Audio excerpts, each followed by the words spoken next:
Okay, I got my Marlin XT Series 17 HMR here, and target I shot out at 100 yards, and the purpose of the shooting was sighting it in for pop cans at 100 yards.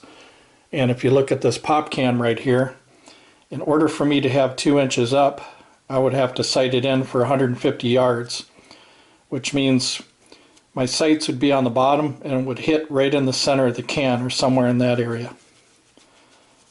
So this is an 8-inch wide target. My front sight at 100 yards looks to be about this wide right here, about 6 inches to 8 inches wide. So I was placing the sight right underneath the dot there. So technically I was sighted in at 200 yards.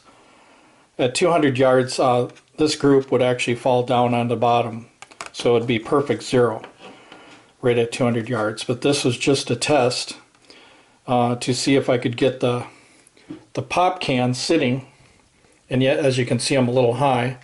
The pop can sitting where at 150 yard zero, it would come up 2 inches and hit right in the center of the cans. So I want to show you the accuracy that I had from bench by taking different size cards and showing you what I got with 10. This is a 10-shot group, I believe in a 10-shot group. The reason why is because some guys will just take a couple shots and they'll do something like this. This is 2 inches. I can cover 4 shots out of 10 with 2 inches right there. But if I stop there, I would look like a good shot. I mean, I would look pretty good, wouldn't I? But the truth in the matter is you have to take at least 10 shots at 100 yards to get the whole story of what's going on. So how am I at 100 yards from bench just using the factory sights? Well, we got 2 inches and 4 shots would fit within 2 inches. Now this is factory sights, this is not a scope. So it just goes to show the accuracy of these rifles. So we got 2 inches at 100 yards right there, 4 shots. So 40% of the shots fit within a 2-inch zone. So if we take a 3-inch card, we got 1, 2, 3, 4, 5, 6, because I had one hit right there. So 60% of the shots would fit within 3 inches. And what's interesting is 4 inches, which is the size of a human heart right here at 100 yards. We got 1, 2, 3, 4, 5, 6, 7. Let's see if we can cover 7. Can we cover 8? Yes, 8 out of 10 shots. Size of a human heart at 100 yards. Now if you brought this group right here a little bit up in this area where your aim point was right here, that means you'd be going and doing hard shots, 7 out of 10.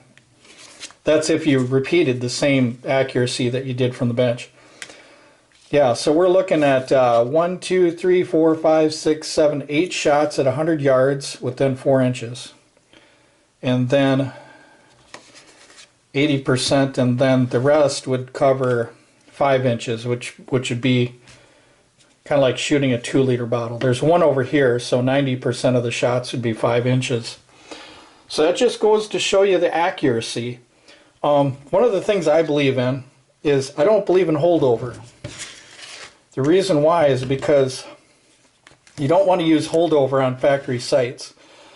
Because when you hold over on something, for instance, let's say that this was my target here at long range, okay? This is my target at long range, and this is my front sight. Now, if I had holdover, I'm kind of lost where I'm holding, see? So holdover isn't a good thing to do. You want hold under, that's what you want. You want the shots to come up, because if I take my front sight and I made it right there, you can see that 1/3 of the center is where I'm going to place that front sight. So 1, 2, 3. There's 3 parts, and the one in the middle is where you hold the front sight for that 2 inches.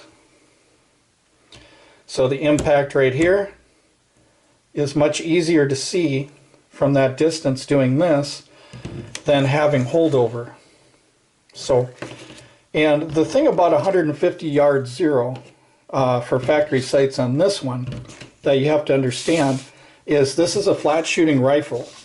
So if I had 150 yard zero, which here would be my front sight right here, I would impact right here. My shots would pretty much go in this area. I'd only have mid-range trajectory, which would be 75 yards. I would only be going up about an inch from 50 to 75 yards, which would be this much right here. So that's a pretty flat trajectory. That's a very flat trajectory. As a matter of fact, this rifle shoots very flat out to 200 yards. I couldn't even get this thing to settle down.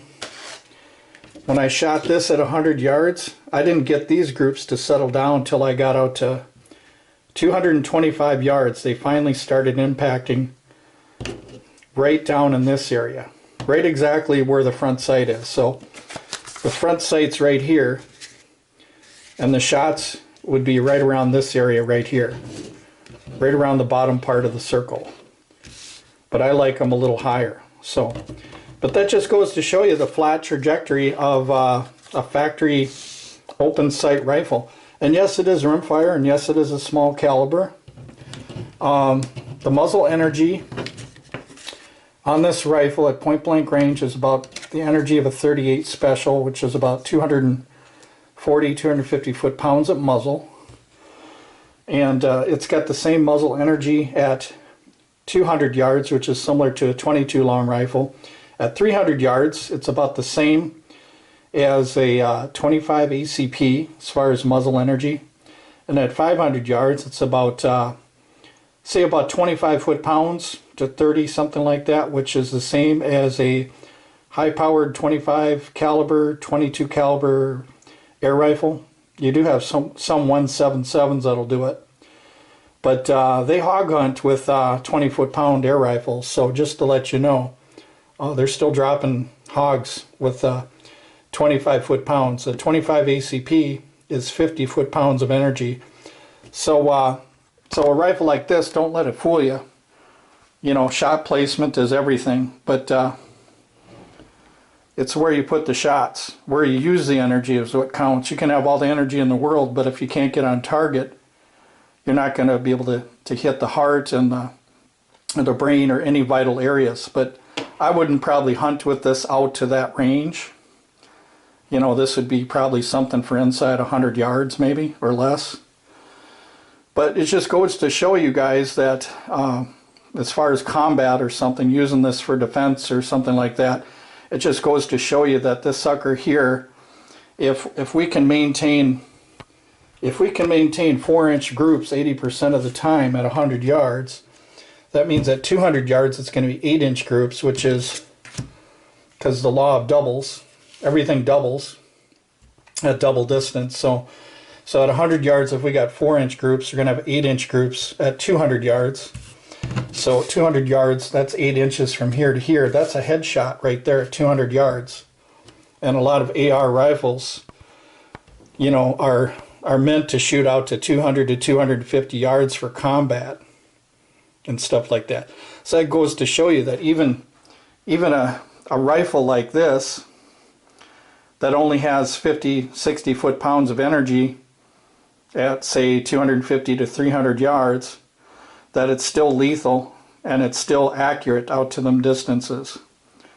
And I'm not saying you use this as a combat rifle, but I'm saying if you have this in your car, then you have the 7-shot magazines that go with it. This thing here, you're adequately good enough to defend yourself with even something like this 17 HMR here. And once again, it's all about shot placement.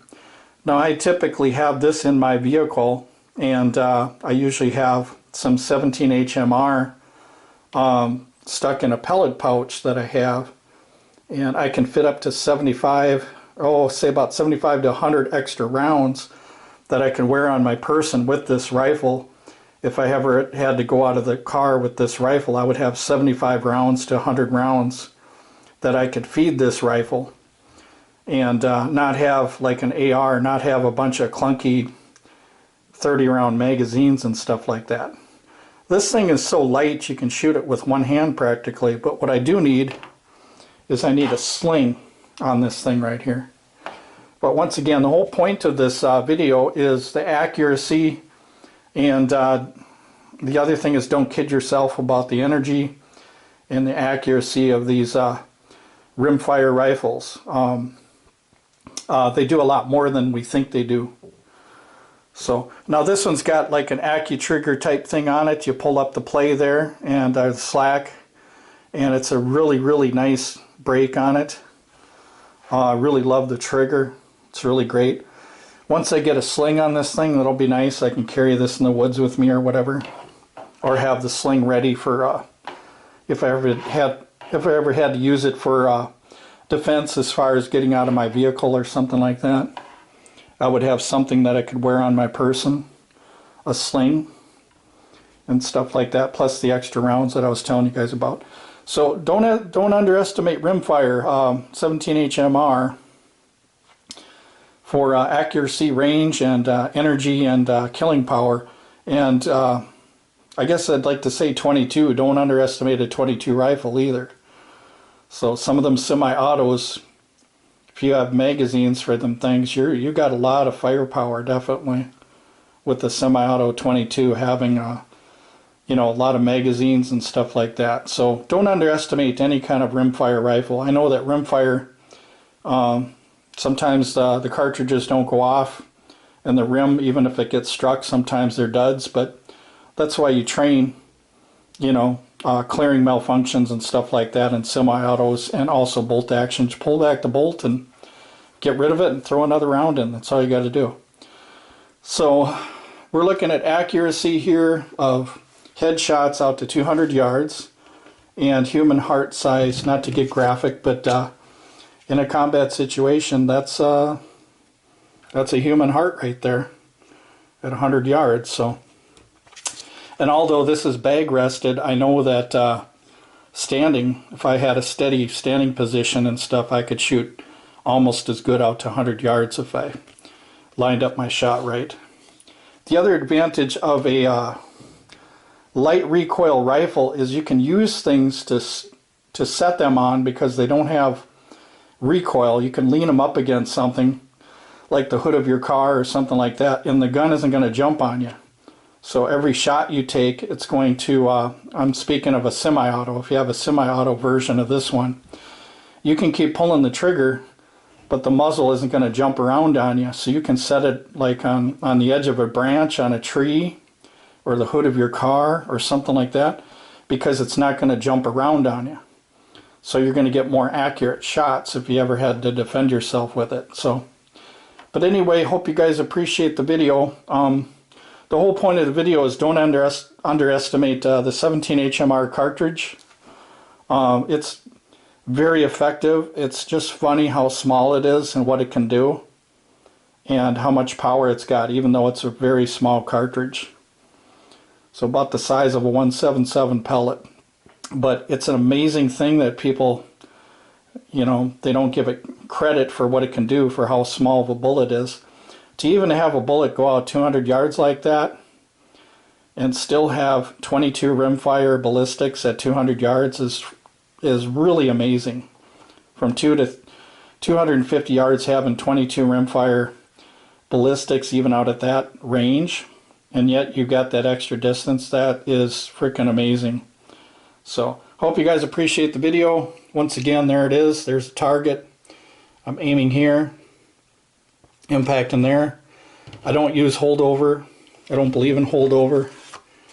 Holdover is not necessary, because what you're doing is you're covering your target. You can't see your target. If you can't see your target, you can't line up your shot. So you always want to have it so that your shot will come up and hit impact 0. You don't want to cover your target. You want to see your target. And that's one of the reasons why hold under is better than holdover if you have factory sights like these. So, but anyway, thanks a lot for watching, you guys.